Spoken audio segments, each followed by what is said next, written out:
115 TV 보신 여러분 환영합니다. 저는 스포츠조선 유동현, 루키더 바스켓 이동환입니다. 네, 12월 둘째 주 KBL 음원 팩트 2부 순서 시작을 해보도록 하겠습니다. 1부 잘 보셨는지 모르겠습니다. 자, 2부 순서 시작하기 전에 우리의 자랑 댓글로 전정책에서 댓글부터 소화를 하고 가도록 하겠는데 네. 지금 원석영 기자가 우리 성윤농구 WKBL 굉장히 도발을 많이 하고 있습니다. 도발이요? 네, 그렇습니다. KBL보다 WKBL 댓글을 더 많이 이렇게 하도록 하겠다. 그래서 제가 그랬죠. 네 마음대로 해라. 아니 근데 WKBL이 사실 요즘 재밌어요. 저도 방송을 체크해서 보는데 그리고 조회수도 늘어나더라고요. 그래서 제가 약간 지금 주시하고 있습니다. 원석연, 이놈 주시하고 있어요. 저는 좋습니다. 그렇죠. 저는 좋아요. 그렇죠. 가장 지금 마음 편함이 그렇죠. 왜냐면 그냥 경쟁시키면 되니까. 그렇죠. 원석연 뿌듯하게 이렇게 보고 있어요. 제가 뭐 이제 워낙 친한 형 동생 사이기 때문에 동료이자 그렇기 때문에 사실 석연이는 그렇게 생각 안 하던데. 이건 제 입장입니다. 맞아요. 좋아하는 형이라고 그러죠. 그래서 기분은 좋지만은 또 이제 약간씩 자극이 되더라고요. 열심히 해야겠다. 그렇습니다. 선의의 경쟁 펼치겠습니다. 알겠습니다. 근데 제가 애드립으로는 안 될 것 같거든요. 그래서 조심스럽네요. 천재적이에요. 어떤 장면 센스는 천재적이에요. 그렇죠. 그거는 제가 어떻게 할 수가 없어요. 노력으로 못 따라가요. 제가 지난번에 그 BNK의 이민지 그리고 노현지 두 선수를 가지고 저도 좀 자극을 봤어요. G 시스터즈 이렇게 했다가 눈으로 욕 먹었습니다. 원석영 기자한테. 그 눈으로 욕하는 표정 압니다. 입 살짝 벌리고 쓱 쳐다보는 그 표정. 뭐지? 막 이렇게. 그렇습니다. KBL도 저희 그 1위농구 열심히 하도록 하겠습니다. 자, 2부 댓글. 자, 첫 번째 댓글 소개시켜 주시죠. 연웅님이 오브라이언트가 적응과 컨디션 문제로 재활약을 못하고 있다고는 하는데 아무리 골밑이 강해도 외부 선수가 어느 정도 비벼줘야 되는데 오브라이언트 같은 경우는 포스트업이나 페이스업이 떨어져 보이는 것 같고 슛 셀렉션도 좀 불안해 보이네요. 냉정하게 메이튼 회복되면 메이튼으로 가는 게 좋지 않을까요? 이런 얘기도 하시면서 조 기자님은 어떻게 생각하시나요? 근데 사실은 메이튼은 이번 시즌은 못 뜁니다. 이거는 그러니까 가능성이 없고 결국엔 이제 뭐 오브라이언트가 어느 정도로 경기력을 올리냐 이슈인데 저희가 또 DB 얘기할 때 좀 같이 약점들 얘기를 하면 될 것 같아요. 그래서 또 오브라이언트한테 지금 그 변수 하나가 좀 있는 것 같은데 이 부분도 좀 저희가 확정이 되면 좀 말씀을 갖다 드리고 일단 기본적인 어떤 그 기량 자체는 괜찮은 선수이긴 해요. 아직 몸 상태가 좋지는 않다라고 보고 있기 때문에 좀 더 지켜보면 좋을 것 같고 좀 더 디테일한 얘기는 DB전에서 말씀을 갖다 좀 드릴게요.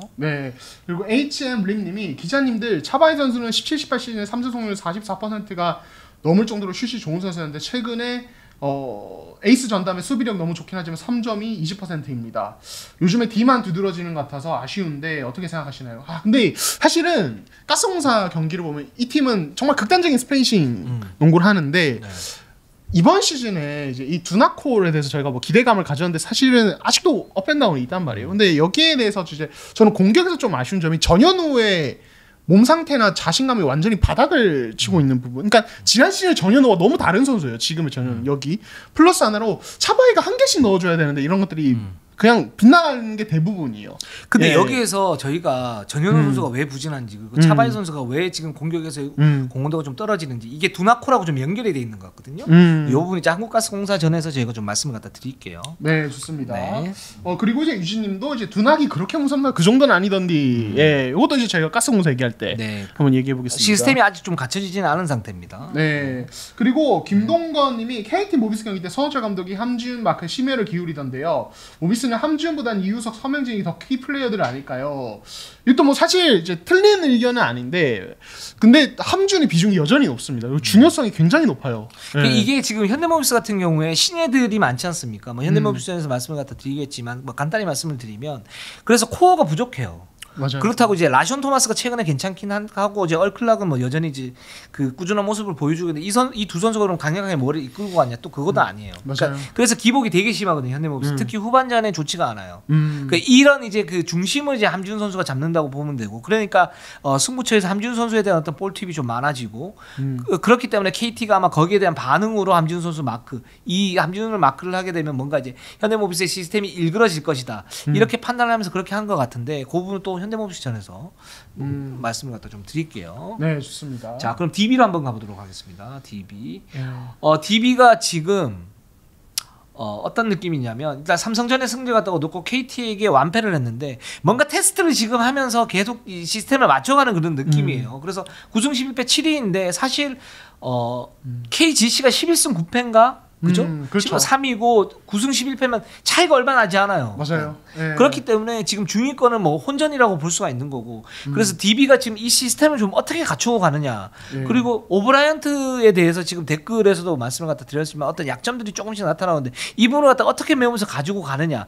이 부분이 굉장히 좀 중요할 것 같아요, DB는. 네. 그러니까 2라운드 중반까지 DB는 약간 마른 걸레 짜내는 네. 느낌이었어요. 사실은. 그렇죠. 네, 허웅이 정말 절대적인 에이스 역할을 하면서 현재 그 당시에 가지고 있는 전력을 거의 다 끌어내서 어떻게든 싸우는 느낌이었거든요. DB는 지금 로또 농구를 하고 있어요. 로또 농구다. 네. 네. 아무것도 없다가 로또 한 방 딱 맞아가지고 굉장히 풍성해진 느낌. 바드진도 풍성하고 오디진도 풍성하고 막. 뎁스가 엄청 좋아요. 사실 이 팀도. 다만 이제 아직 뭔가 KT처럼 다 맞춰지지 않은 느낌이 네. 있는 거죠. KT는 완전히 맞춰진 팀이라면은 네, 그런 느낌이 있고 지금 결국에는 말씀하신 대로 그런 어떤 테스트도 하면서 외국 선수도 새로 왔으니 어떤 그런 부분도 조율을 해야 되고 계속 이제 로테이션을 많이 돌리고 있는데 그러니까 이런 상황에서 이제 조니 오브라이언트가 사실은 조금 부진을 했습니다. 최근에 이제 각각 7.9점을 기록을 했고 KT전에서는 거의 라렌에게 좀 압도를 당했어요. 사실 이 경기가 좀 DB 팬들에게는 좀 인상이 깊었던 것 같아요. 그래서 아까 이제 그런 그렇죠. 댓글에도 그런 얘기가 나오는 건데, 그러니까 사실 제가 이 선수가 처음 왔을 때 제가 그런 얘기를 했잖아요. 약간 헨리 심스 같다. 이게 뭐냐면 뭐 디테일한 부분들의 차이는 있지만은 정말 좋은 최고의 그런 것들 가지고 있지만 뭐 어떤 밀고 들어가는 힘은 좀 약하고 밖에서 오히려 팝아웃해서 받아먹는 식의 어떤 미드레인지나 3점에서 어떤 점퍼가 오히려 낮기 때문에 제가 그렇게 비교를 좀 한 것인데 저는 그게 그냥 딱 그대로 나온 것 같아요. 다만 지금 DB에서 가져가는 슛 셀렉션 같은 경우는 약간 더 과감해요. 그 전에 직전 시즌 영상을 제가 한 경기를 좀 체크를 했었는데 그때는 그냥 정말 픽앤팝으로 딱 필요할 때만 받아서 던지는 느낌이라면 지금 DB에서는 아이솔레이션에서 좀 원하는 대로 좀 많이 던지는 느낌이 있거든요. 그래서 이게 어떻게 보면 코칭 스태프의 의도도 좀 섞여 있는 것 같고 여러 가지 좀 지금 아직은 조정 과정인가 뭐 이런 생각도 사실 들긴 하더라고요. 그걸 보면서. 그렇죠. 네. 좀 더 봐야 될 것 같아요. 이 선수가 DB 내부에서는 이렇게 판단을 하고 있습니다. 아 포스트업 그래도 경쟁력이 좀 있어. 이 선수 같은. 그리고 스킬이 지금 이제 미드 점퍼도 괜찮고 뭐 간간히 석점도 이렇게 던지는데 이 부분에 대해서 그렇게 큰 문제는 없어. 그래서 강상재라든가 또는 김종규라든가 이 국내 선수들과의 호흡을 어떻게 맞출 것인가. 그리고 그 외곽에서의 그 허웅과의 어떤 2대2 공격 지금 안 하고 있지만 이 부분에 대한 조정이 들어갈 것 같아요. 이 부분을 조정을 어떻게 하는가. 그래서 이 선수도 아마 25분에서 한 30분 뛰고 나머지 이제 그 레나드 선수가 뛰게 할 텐데 레나드는 워낙 뭐 간단하게 말하면 몸빵이 되는 그런 최고의 2옵션 아닙니까? 그렇죠. 그렇기 때문에 이 조니 오브라이언트에 대해서 한 25분 정도 뛰는데 25분을 어떻게 효율적으로 활용을 시킬 것인가. 이 부분을 갖다 좀 보고 있는 것 같아요. 보고 있는 것 같고. 그렇기 때문에 조금 더 지켜보면 좋을 것 같아요. 일단 그 KT전에서는 이성범 감독은 그렇게 얘기를 했죠. 그러니까 오브라이언트의 몸 상태가 아직 정상이 아니고 이 선수를 좀 이제 급격하게 끌어올려야 되는 어떤 그런 부분 때문에 공격을 의도적으로 좀 많이 시켰다. 근데 많이 시키다 보니까 몸 상태는 안 돼 있는데 밸런스가 흐트러지고 거기에서 라렌이 만만한 상대도 아니고 그렇기 때문에 이제 13개 던져도 2개밖에 안 들어갔는데 이 부분 조정이 좀 이루어지면 그런 부분이 좀 달라지고 거기에서 어떤 진정한 평가가 좀 나오지 않을까라는 생각이 듭니다. 예, 저는 가장 궁금한 것이 딱 말씀하셨는데 허웅을 비롯한 메인 핸들러들과 2대2 게임이 앞으로 어떻게 나올 것인가. 그렇죠. 진짜로 그게 거의 없어요. 지금은 거의 그냥 밖에서 기습적으로 던지거나 그냥 페이스업에서 던지는 게 전부 다거든요. 아니면은 좀 뭐 이렇게 호흡을 맞춘다거나 하이로 게임. 네, 맞아요. 이 정도만 하고 있기 때문에. 네. 그러니까 어쨌든 DB는 에이스가 허웅이고 물론 허웅이 핸들링 비중을 아주 높게 가져가는 가드는 아니긴 합니다. 볼 없는 움직임을 더 많이 가져가는 스타일이긴 한데 여기서 뭔가 허웅과 시너지가 난다든지 아니면 정호영이나 박경상 이런 이제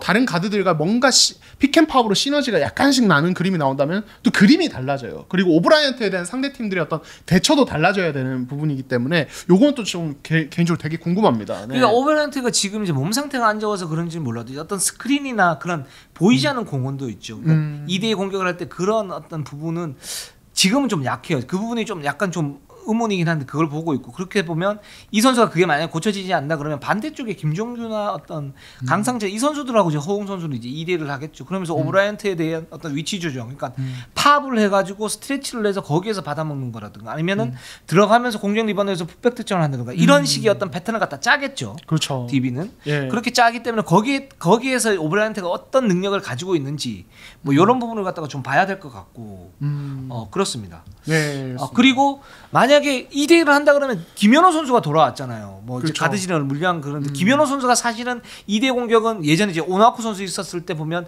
2대 공격을 둘이 굉장히 잘했기 때문에 요번에서 좀 파트너를 맡으면서 하고 홍 선수의 어떤 그 체력 부담을 세이브해주는 이런 시스템으로 갈 수도 있을 것 같고 그래서 여러 가지 이제 다양한 루트가 있죠. 루트가 있고 오브라이언트의 어떤 그런 부분은 조정이 좀 될 것 같고 지금 또 중요한 거는 뭐냐면 지금 DB가 40분 내내 트리플 포스트를 돌릴 수 있는 시스템을 만들어 놨어요. 이 부분이 저는 굉장히 좀 중요하다고 보는데 이게 뭐냐면 강상재가 지금 핵심이거든요. 강상재. 네. 네. 강상재가 상무에서 돌아오면서 여러분도 좀 느껴질지 모르겠지만 몸 구조 자체가 살짝 변했어요. 예전 같으면 조금 느릿느릿한데 슛이 굉장히 좋고 골 밑에서 버티는 힘은 조금 약간 스트레치형 빅맨 그렇죠. 이라고 봤다면 지금은 조금 더 빨라졌어요.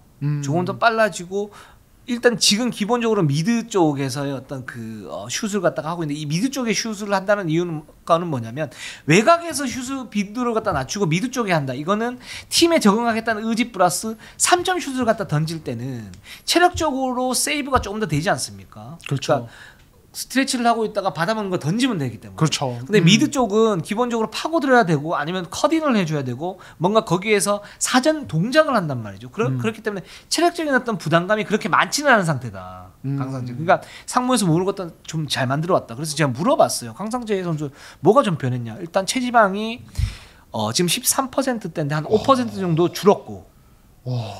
네. 엄청났네요. 체지방. 그리고 몸무게 자체를 한 5kg 줄였는데 근육량은 그대로. 그러니까 몸 구조 자체가 변했어요. 그렇다 보니까 이제 순간적인 어떤 순발력이나 움직임 자체가 좀 더 민첩해졌죠. 민첩해지다 보니까 이 선수가 사실 김종규 선수와 어떤 공존이 가능하냐라는 문제에서 두 선수 모두 그게 쉽지는 않을 거다라고 봤는데 강상재가 조금 외곽적으로 간다면 이 두 선수를 같이 쓸 수 있는 거죠. 그렇죠. 여기 윤호영까지 만약에 돌린다고 했을 때 그러면 오브라이언트, 레런드, 김종규, 강상재, 윤호영 해서 한 40분 내내 무리를 하게 된다면 트리플 포스가 되는 거예요. 이런 상태가 되기 때문에 DB는 그런 부분에서 좀 초점을 맞추면서 거기에 호응이나 김현호 또 이제 가드지대 어떤 물량 공세 이런 부분을 하면서 가려고 하는 것 같아요. 네. 네. 그리고 결국에 저희 강상재, 김종규 그리고 외국 선수의 트리플 포스트 얘기를 사실은 시즌 전부터 이상만 감독이 좀 언급을 했었잖아요. 강상재 3.5번, 3번 얘기를 하셨었기 때문에. 근데 그때 이게 저희가 우려했던 게 결국에는 스피드였거든요. 그렇죠. 그러니까 뭐 수비에서 상대 3번을 막는 어떤 기본적인 사이드 스텝도 수비도 사실은 좀 문제지만은 트랜지션이 되겠느냐. 이 라인으로 과연 효과적으로 그러면 상대 먹이가 되는 게 아니냐. 거의 뭐 오리온 트리플 포스트가 사실은 그런 문제점이 그렇죠. 너무 노골적으로 드러났고 그게 지난 시즌 KCC한테 6전 전패를 하는 원인이었는데 근데 이제 강상재가 이 정도로 만약에 스피드를 업그레이드를 해서 왔다면 사실 그 약점은 어느 정도 덮어지는 거고 오히려 강점, 사이즈 그리고 높이 이런 것들이 부각이 되면서 오히려 플러스 마진이 계속 나올 수 있는 거죠. 네. 그렇습니다. 그래서 지금 NBA로 보면 이제 클리블랜드가 그런 걸 많이 하죠. 저희가 지난주에도 말씀드린 랭스 앤 버서틸리티라고 얘기를 하면서 이제 제라드 앨런이라든가 또는 이제 그 에반 모블리 그리고 마카넨, 러브 네. 이런 선수들이 이제 길이와 그 다재다능함을 이용을 해서 상대의 어떤 스몰 라인업을 역이용해서 빅 라인업으로 공략하는 이제 그런 모습들을 DB가 보여줄 수도 있을 것 같다라는 생각이 듭니다. 마카넨이랑 강상재 선수 상황이 딱 비슷한 것 같아요. 마카넨이 원래 4번으로 데뷔했고 이 선수가 그렇죠. 핀란드 노비츠키 이러면서 그렇죠. 이제 데뷔를 했는데 지금 클리블랜드 와서 3번으로 뛰는데 너무 잘하고 있거든요. 그래서 강상재 선수도 강카넨 강카넨이 되어라. 제가 미션 던지겠습니다. 강카넨이 되길 기대합니다. 네. 자, 한국가스공사를 한번 가보도록 하겠습니다. 네. 9승 11패 현재 7위고요. 이제 KCC를 상대로 승리를 했는데 LG전에 12점 차 앞서고 있다가 역전패를 당했습니다. 이제 니콜슨이 이제 KCC 전부터 돌아오면서 두나콜 트리오가 본격적으로 가동이 되기 시작했는데 아직도 뭔가 약간 불안한 어떤 경기 운영. 뭔가 이기고 있어도 뭔가 불안한. 이게 사실은 KT SK를 상대로 치는 지난 주말 연전에서 리드하다가 역전당하고 이게 있었는데 이번에도 상대적으로 수월한 일정인데도 이런 비슷한 양상들이 나와서 아직 이 팀은 조금 안정적이진 않다라는 느낌을 많이 줬어요. 근데 이제 그 이동환 기자가 지난 그 시즌 전에 그 니콜슨의 어떤 수비 약점을 얘기를 하면서 유도원 감독이 그 방송을 보고 방송을 봤나 아니면 뭐 들었나 해서 니콜슨에게 콜스나 수비 좀 잘하자 이렇게 했던 부분인데 근데 지금 그런 부분이 계속 드러나고 있어요. 드러나고 있어서 이 드나콜 트리오가 사실은 굉장히 화려해 보이지만 내실이 좀 부족한 거 아닌가 이런 이제 의문이나 우려가 있죠. 네, 그렇습니다.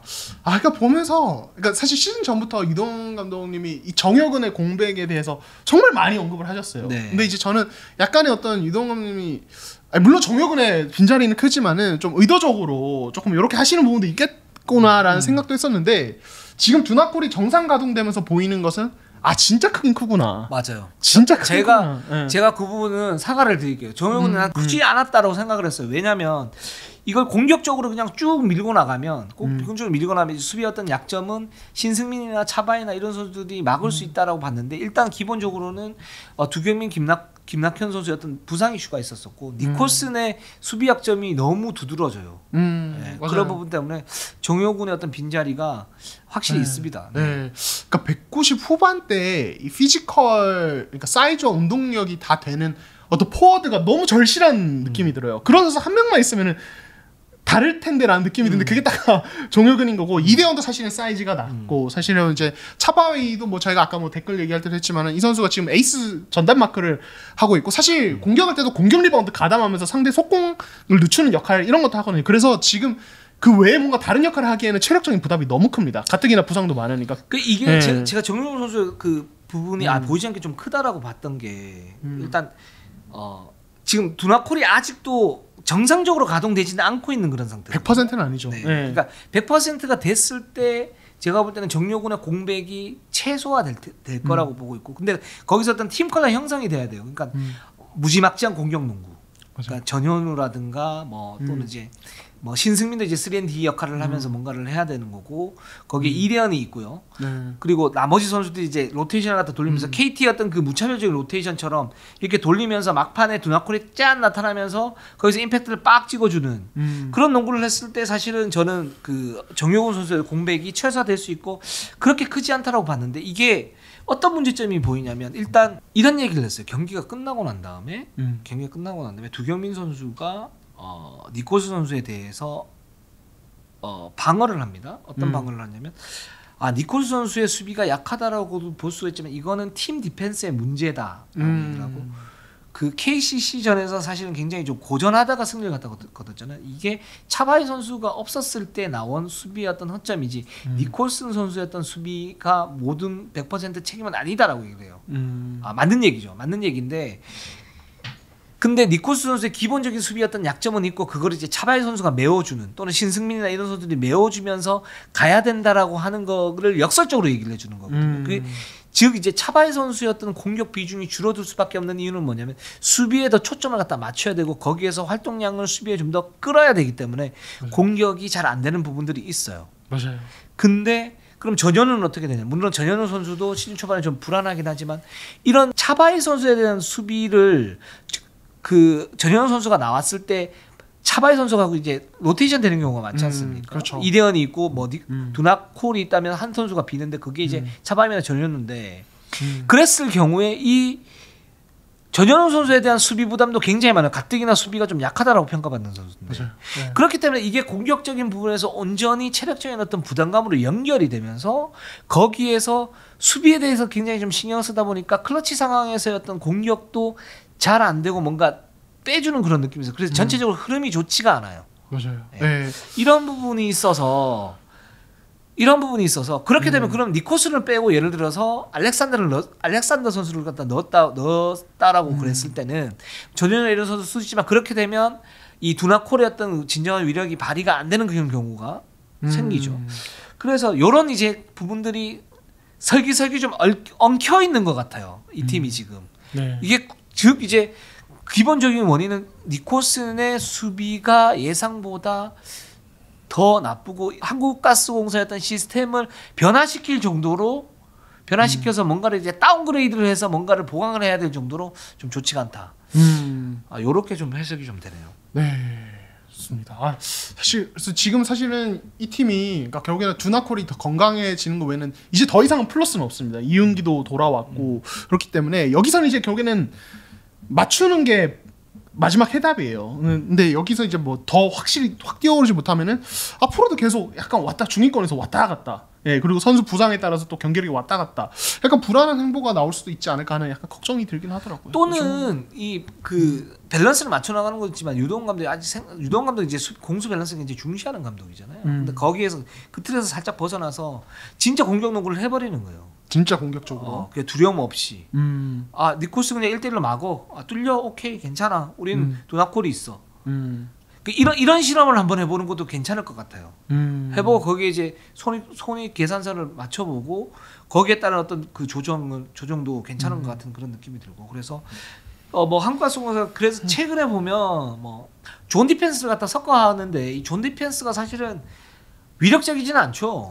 그렇죠. 당연히. 그러니까 왜냐면은 일단 두경민, 김낙현이 같이 있을 때 특히 그러니까 사이즈가 작잖아요. 그러니까 앞선에서 볼 투입에 대한 압박이 잘 안 돼요. 네. 그러니까 기본적으로 미드레인지 볼이 잘 들어가는데 가뜩이나 거기서 이제 니콜슨이나 알렉산더가 페인트 존에 쳐져서 그쪽까지 잘 못 올라오기 때문에 그러니까 그냥 거의 약간 흐름을 바꾸는 혹은 높이가 너무 안 될 때 그러니까 차바이 4번 쓸 때 그냥 임시 방편 정도로 쓰이는데 이게 사실 요즘에 가스공사가 이게 쓰는 빈도가 약간씩 늘어나요. 그러니까 임시 방편으로라도 빨리 뭔가 수비를 떼워야 되는 상황이 자꾸 늘어난다는 거죠. 그래서 요거는 이제 가스공사가 장기적으로는 이런 존 디펜스 쓰는 시간이 길면 안 되지 않을까라는 그렇죠. 생각이 듭니다. 그렇습니다. 그래서 저도 이제 더더욱가나 좀 더 공격적인 농구를 하는 게 좀 낫지 않을까 뭐 이런 말씀을 드리는데 좀 지켜봐야 될 것 같습니다. 자 LG로 한번 가보도록 할게요. 네, LG 7승 14패 현재 9위고요. 오리온전에 대패를 했고 가스공사전 추격하다가 승리를 거뒀고요. 그 다음에 KT전 다 따라잡아놓고 마지막에 그 공격 아쉽게 끝나면서 졌습니다. 요즘에 이제 굉장히 재밌는 인터뷰가 하나 있었어요. 이거 보셨나요? 네, 말씀하세요. 네, 이간희 선수가 이제 11일 가스공사는 끝나고 그 이제 두경민 선수랑 최근에 인터뷰 이슈가 되게 핫했잖아요. 네. 그러니까 좀 순서를 말씀드리면 이제 6월에 이간희 선수가 두경민, 김낙현 콤비 우리 대항하려고 급전한 느낌이다. 이렇게 약간의 장난스러운 도발을 했었고 10월 인터뷰에서 두경민 선수가 여기에 대해서 트로피 하나라도 가져오면 우리가 비벼볼 수 있겠다. 그리고 11일에 이간희 선수가 승리하면서 연봉 걸자고 했으니 조만간 그 두 선수의 연봉이 내 통장에 들어올 것 같다. 저는 이거 너무 재밌는 것 같아요. 서로의 이 당사자들은 조금 마음의 상처가 있겠지만 이런 게 있어야 되지 않을까. 이간희 두경민 사랑합니다. 사랑합니다. 이런 이슈들이 있어야 사실은 진짜 재미있게 가는 거거든요. 사랑해요. 사실 LG와 가스공사가 아무래도 위치적으로 가깝다 보니까 비시즌에 연습 경기도 서로 좀 많이 하고 이제 어떻게 보면 약간 이제 새로운 뉴 영남 라이벌이 될 수 있는데 이렇게 되면서 이제 더 좀 요 재미가 커지지 않는가. 또 이간희 두경민 선수 모두 할 말 하는 스타일이거든요. 성격상. 제가 반말 한마디만 하겠습니다. 너네들이 하고 싶은 대로 해. 니들 마음대로 해. 그렇죠. 그래서 이런 것들이 리그에 좀 재미를 좀 키워주는 것 같고. 이런 거 있으면 좋죠. 엄청 좋죠. 그렇죠. 그러니까 뭔가 좀 너무 불편한 상황까지만 안 가면은 이 정도의 신경전은 굉장히 좀 좋지 않나요? 이건 무조건 권장. 어떤 느낌이냐? 밥 먹을 때 밥에다 그냥 기본 반찬 있잖아요. 젓갈이 하나 딱 와 있는 그런 느낌이에요. 그러면 이제 밥 두 그릇 뚝딱이죠. 그렇죠. 저는 세 그릇까지 갑니다. 그렇습니다. 그리고 이제 팬분들도 경기를 더 재밌게 보게 되고. 근데 또 흥미로운 것이 이런 상황에서 LG가 이번 시즌 가스공전 3전 3승입니다. 와 이게 진짜. 아유 두경민 어떡해. 제가 기억하기에 LG 시즌 첫 승상대가 가스공사였고 그 이후에도 계속 이겨요 LG가. 그때는 이제 두경민 선수나 뭐 이제 정상은 아니었어요. 그런데 이번에 LG가 가스공사를 83대 81로 이기지 않았습니까? 요건 좀 컸다. 그거 진짜 컸어요.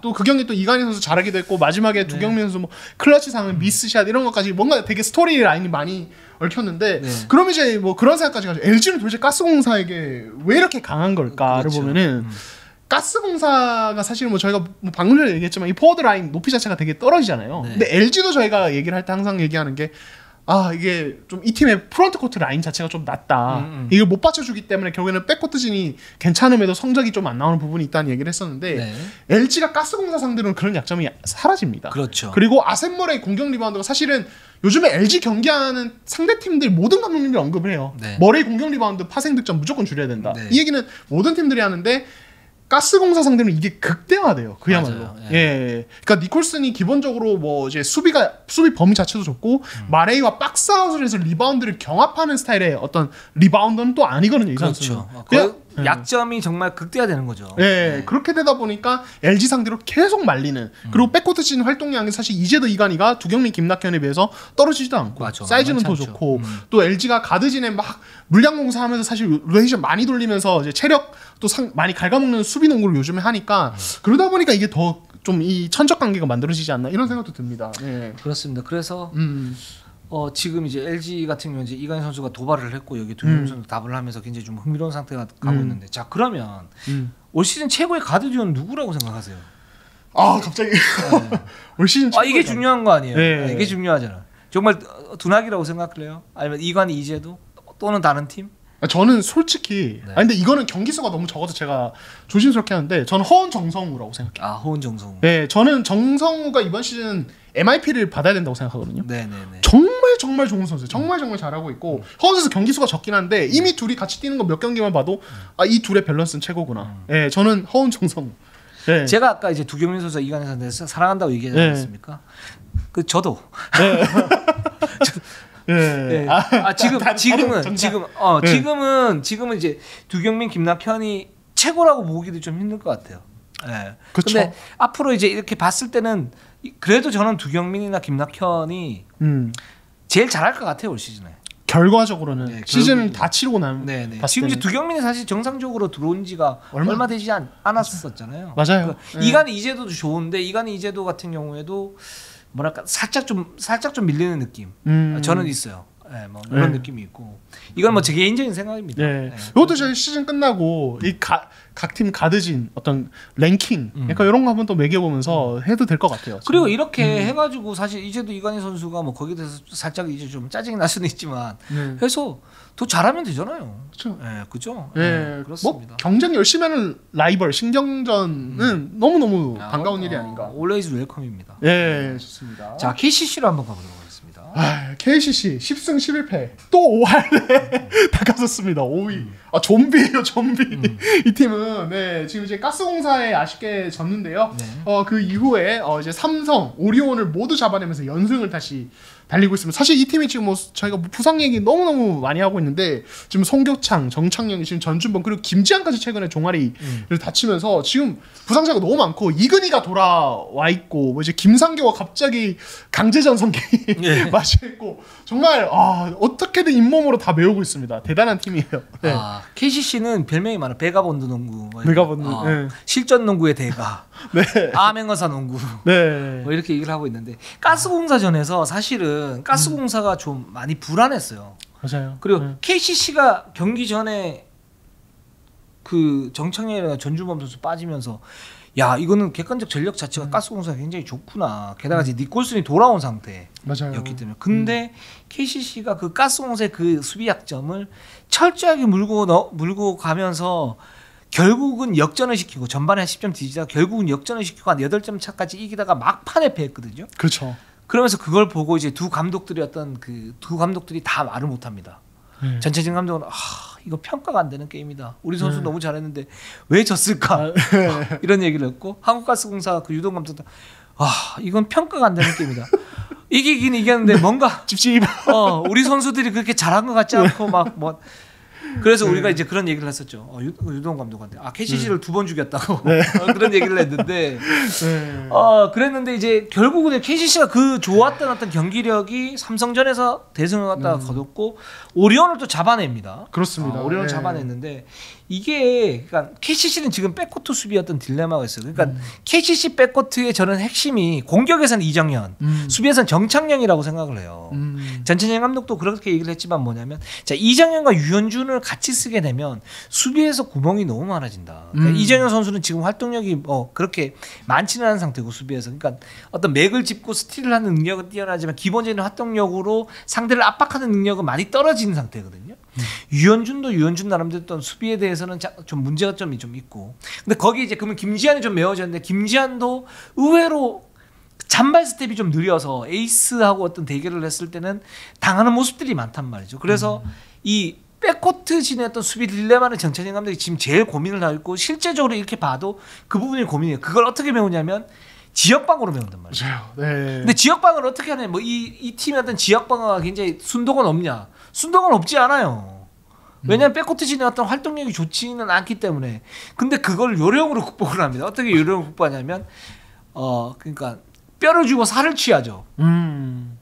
석점 그 골 밑에 라거나가 박혀 있고 거기에서 이제 라거나의 어떤 수비는 되기 때문에 골 밑에서 어떤 미드레인지 쪽은 차단을 시켜요. 그리고 외곽을 일부러 비워주는데 외곽을 최대한 슈팅 효율이 떨어지는 선수로 잡아서 거기서 슛을 줘요. 그래서 KCC는 외곽에 대한 어떤 그 지역 방어를 했을 때 3점 슛 찬스가 어김없이 나는데 거기에서 잘 메워주고 있다라고 하는 게 이제 그 부분이거든요. 네. 이제 그런 부분인데.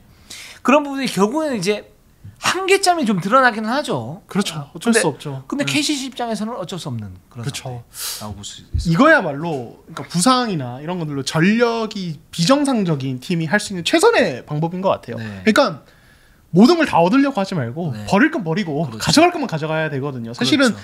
지금 말씀하신 대로 지금 KCC 현재 남아있는 선수 구성상 맨투맨 수비든 지역 수비든 완벽하게 될 수가 없어요. 네. 가뜩이나 부상자 많으니까 체력 소모도 엄청 심하고 선수들 그렇다 보니까 지역 방어 서는 거는 결국에는 이제 그런 뭐 대인 방어 능력이 약해서도 있지만 체력 세이브의 어떤 효과도 당연히 있는 거. 왜냐하면 기본적으로 활동 범위가 좁아지니까 네. 여기에 이제 그 요령을 더하고 그리고 이제 선택적인 오픈을 주는 것은 결국에는 뭐 이제 결국에 맞음만 남기자. 그러니까 KCC가 사실은 최근에 한 2주 동안 실점이 되게 많이 늘어났어요. 근데 이거는 사실은 이런 전략을 가져가다 보면 좀 어쩔 수 없이 나오는 어떤 부분인 것 같고 여기서 결국에는 잡느냐 못 잡느냐의 싸움으로 좀 KCC는 좀 지금 현재 운영을 좀 하는 것 같습니다. 그렇습니다. 네. 그래서 그 어떤 미묘한 흐름 싸움을 하고 있어요. 지역방어에서 예를 들어서 석점이 들어가면 흐름이 좀 떨어지죠. 근데 석점이 들어가지 않으면 거기에서 뭔가 이제 반등하는 요소들. KCC는 기본적으로 그 투포인트 게임, 투포인트 게임을 하기 때문에 거기서 흐름을 이제 싹 탈 수 있는 그런 이제 모습들이고 그러면서 상대가 좀 말리게 되는 거죠. 이제 그런 부분들이 있기 때문에 KCC가 지금 10승 11패 줄부상에도 불구하고 지금 5위를 갖다 달리고 있지 않나라는 생각이 들고 KCC가 지금 이 옵션 외국인 선수에 대해서 고민을 좀 하고 있는데 일단 라타비우스 윌리엄스가 가스공사전에서는 좋은 모습을 보였어요. 근데 그건 이제 니콜슨의 어떤 수비 약점이 있기 때문에 그런 부분이라고 보고 이 옵션을 어떻게 선택하느냐가 KCC가 객관적인 전력을 갖다 높이느냐 안 높이느냐의 어떤 기준점이 될 수 있는데 이제 그 부분은 좀 봐야 될 것 같아요. 그렇죠. KCC가 지금 굉장히 좀 뭐랄까 혼란스러운 상황 5위를 달리고 있는데 굉장히 불안한 5위 그리고 떨어질 수 있는 그런 5위를 그렇죠. 달리고 있기 때문에 이 부분을 갖다 좀 보고 선택을 한다고 그렇게 얘기를 하고 있습니다. 네. 자 그리고 현대모비스로 한번 가보도록 하겠습니다. 마지막이죠. 네, 현대모비스 현재 10승 11패 이 팀도 이제 5위에 올라 있고요. KT전에 정말 대역전패를 당했는데 인상공사전 대승을 거뒀고 네. SK전도 잘하다가 이제 후반에 갑자기 확 무너지면서 패했습니다. 네. 현대모비스가 시즌 초반에 비해서는 경기력이 확실히 올라왔어요. 그렇죠. 굉장히 그러니까 시즌 초반에는 그냥 전력상 안 되는구나 이 팀. 그리고 뭔가 유망주들 나름 잘 모아놨는데 뭔가 그걸 극대화를 못 하는구나 이런 느낌이었다면 최근에는 그걸 어느 정도 이제 그 극대화를 좀 해내면서 외국 선수들 기량도 이제 퍼포먼스 좀 올라오면서 좀 이 팀이 6강 경쟁은 계속 하겠구나 아무리 못해도 이런 이제 믿음을 좀 주는 정도까지는 온 것 같아요. 현대모비스 걱정은 쓸데없는 걱정이에요. 진짜. 여자농구 우리는 걱정하고 제가 볼 때 비슷한 것 같아요. 네, 그렇습니다. 이 팀이 지금 올라오는 이유는 두 가지. 첫 번째 라션 토마스의 어떤 약간의 각성이 있고 두 번째는 김국찬 선수가 돌아오고 박지훈 선수가 돌아오면서 물량 공세가 정말 완벽하게 가능해졌다. 그렇죠. 두 가지가 있죠.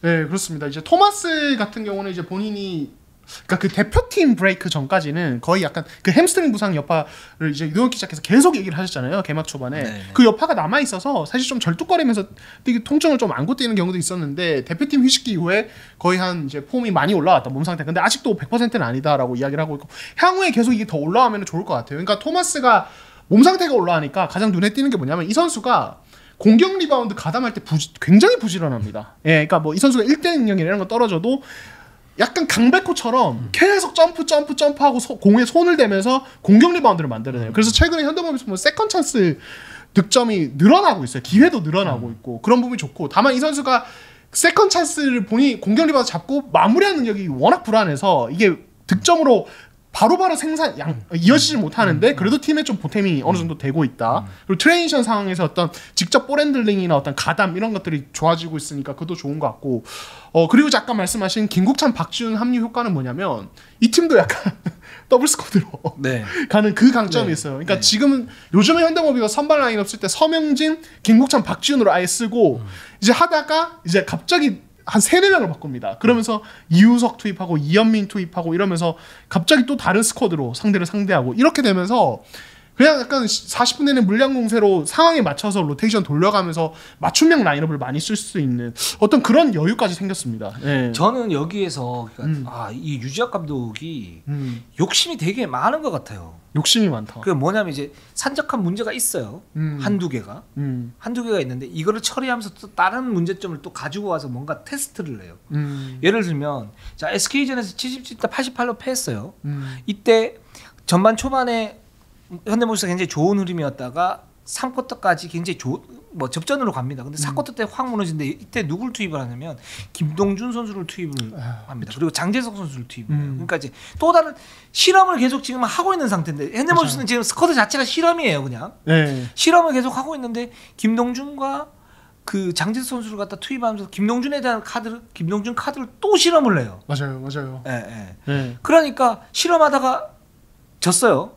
여기서 막 김동준이 뭐 나름 괜찮은 카드이긴 한데 이전에 인상적인 모습도 보여왔고 근데 김서영 선수가 이 김동준 선수를 잘 요리를 합니다. 2대 공격을 해가지고 득점을 하고 거기에서 또 뭐 이렇게 그 셋 오펜스에서 이 선수를 압박을 하면서 뭔가 이제 흐름을 완전히 이제 바꿔버려요. SK가. 그러면서 SK가 쭉 날아가가지고 현대모비스가 패했는데 그러니까 이게 뭐냐면 저는 앞으로 계속 이럴 것 같아요. 그러니까 올 시즌 내내 좀 이럴 것 같아요. 왜 그러냐면 제가 이전에 지적을 했지만 그러니까 션농 같은 타입보다는 그러니까 라션 토마스 같은 타입의 어떤 그런 선수들을 데리고 와야 나머지 선수들이 경험치를 먹으면서 나중에 우승을 도전할 수 있는 그런 확률이 높아지는 그런 기틀을 마련한다라고 말씀을 갖다 드렸잖아요. 저는 그거에 대한 어떤 생각 변함이 없고요.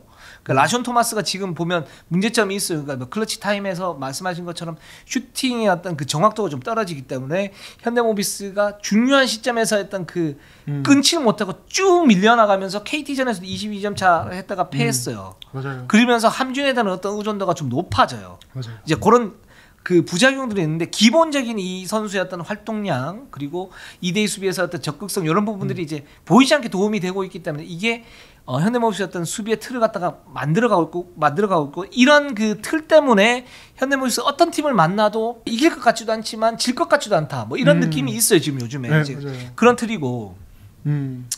그래서 이제 그런 지금 숙제가 몇 가지가 있어요. 그러니까 이 라션 토마스하고 이런 그 로테이션을 어떻게 돌릴 것인가. 그리고 서명진이 여전히 제가 볼 때는 좋은 선수이긴 한데 뭔가 이제 지금 한계점들이 살짝 보이는 그런 그쵸. 이제 플레이들이 있거든요.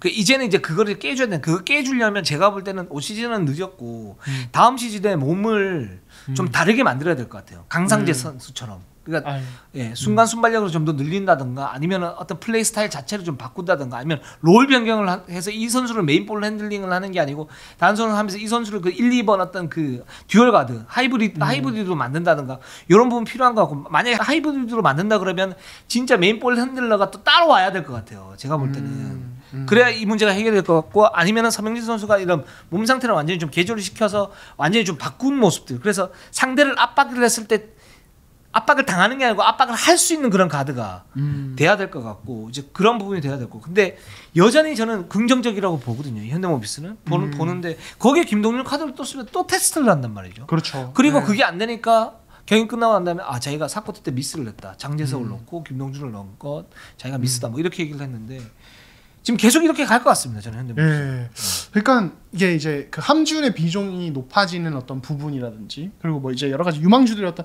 실수로 경기를 좀 그르치는 부분 이런 부분은 사실은 어쨌든 리빌딩을 얘기를 했잖아요 시즌 전에. 그러니까 이게 사실은 당연히 따라오는 부분인 것 같아요. 그래서 그렇죠. 이게 왜 함준 의존도 지금 높아지면 어떡해? 혹은 아니 이 선수들이 이런 실수를 하면 어떡해? 이런 게 아니라 당연히 그거는 가는 부분이고 관건은 여기서 주요 선수들이 어느 정도 이제 이 성장폭이 가져가느냐인데 현대모비스는 그걸 원하는 걸 그걸 얻어가고 있는 것 같아요. 그렇죠. 어제 같은 경우에 사실 저는 김국찬 선수 굉장히 놀랐어요. 그러니까 스크린을 받고 굉장히 강렬한 상태에서 석점수를 계속 연속으로 꼽는데 굉장히 뭐랄까 상대가 알고도 못 막는 어떤 패턴의 어떤 공격이었었거든요. 그러니까 정말 주의하지 않으면 그 정말 주의한다는 얘기는 뭐냐면 우리가 계속 얘기했던 그래비티 효과가 생긴다는 그러면 그렇죠. 김국찬이 그런 그 스크린을 받은 뒤에 슛을 하려고 하는 그런 동작을 만들어진다. 그러면 거기에 따른 어떤 그래비티가 있다. 그걸 역이용할 수 있거든요. 그렇죠. 그렇게 되면 김국찬의 어떤 존재감 있는 거고 그것 자체만으로도 현대모비스의 어떤 객관적 전력은 올라가는 거니까 그런 부분이 굉장히 좋고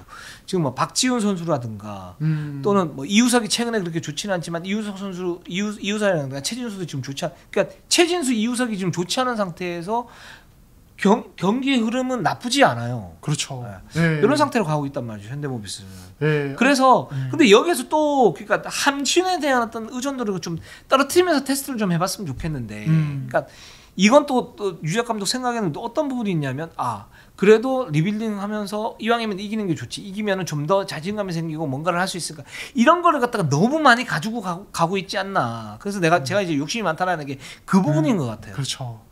저는 또 이제 함지훈의 비중이 높아지면 결국엔 또 이 서명진의 한계와도 다 연관이 되어 있는 것 같아요. 그러니까 서명진 어떤 중요한 상황에서 어떤 경기 운영이 뭐 이제 막 클러치를 뭐 책임지지 않더라도 어떤 턴오버를 줄이고 안정적으로 깨줄 거 깨주고 이렇게 가면은 사실은 함지훈이 4쿼터에 뭐 갑자기 휘켄으로 핸들러 역할을 많이 한다든지 이런 식의 어떤 게임 그렇죠. 구정을 가져갈 필요가 없거든요. 그냥 함지훈을 미드레인지에서 어떤 받아먹는 어떤 용도로 하면서 간결하게 가져갈 수 있는데 서명진이 볼을 잡았을 때 어떤 상대 압박에 대처가 안 되고 밀려나면서 그 24초 자체를 날려버린 상황이 많다 보니까 애초에 공격 시작점을 함지훈으로 시작하는 상황들이 늘어나는 거니까 이게 어떻게 보면 사실은 약간의 가드진의 어떤 이슈는 계속되고 있다. 그러니까 이 얘기도 되는 것 같아요. 이게 안정적인 거하고 공격적인 거하고 서명진 선수는 그 선택의 문제는 아닌 것 같아요. 그 어떤 부분이냐면 압박을 당하면 밀려나잖아요. 그러면 실책을 범할 수 있는 확률이 높아지잖아요. 그러니까 좀 더 공격적으로 해야 실책을 범할 수 있는 확률이 좀 줄어들 것 같은데 그 사이에서 좀 혼란함이 좀 있을 것 같고 근데 그거는 이제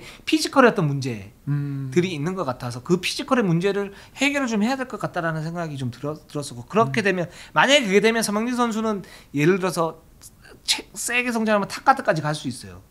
그게 안 되면 그냥 메인 가드 혹은 그 의미 있는 그냥 가드 정도 요 정도로 갈 수 있으니까 그 부분 생각을 좀 잘했으면 좋겠고 이게 현대모비스의 숙제이자 서명진 선수의 숙제이기도 하고 이게 현대모비스가 리빌딩을 어떻게 하면 성공적으로 가져가면서 1년 2년 안에 이 리빌딩을 끝낼 것인가 아니면 그게 3, 4년 늘어질 것인가 하는 그 점하고도 좀 연결이 되면 되는 것 같아요. 네, 좋습니다. 또 오늘도 이러네요. 네, 오늘도 길었네요. 네. 네. 하지만 뿌듯합니다. 네. 저희만 뿌듯해서는 안 될 텐데. 그렇죠. 네. 시청자분들도 뿌듯하셨으면 좋겠는데 이건 또 지켜봐야죠. 네, 그렇습니다. 네. 우리 방송은 여기까지 하겠습니다. 우리는 항상 최선을 다하겠습니다. 네이버, 유튜브, 구독, 좋아요, 알람 감사합니다.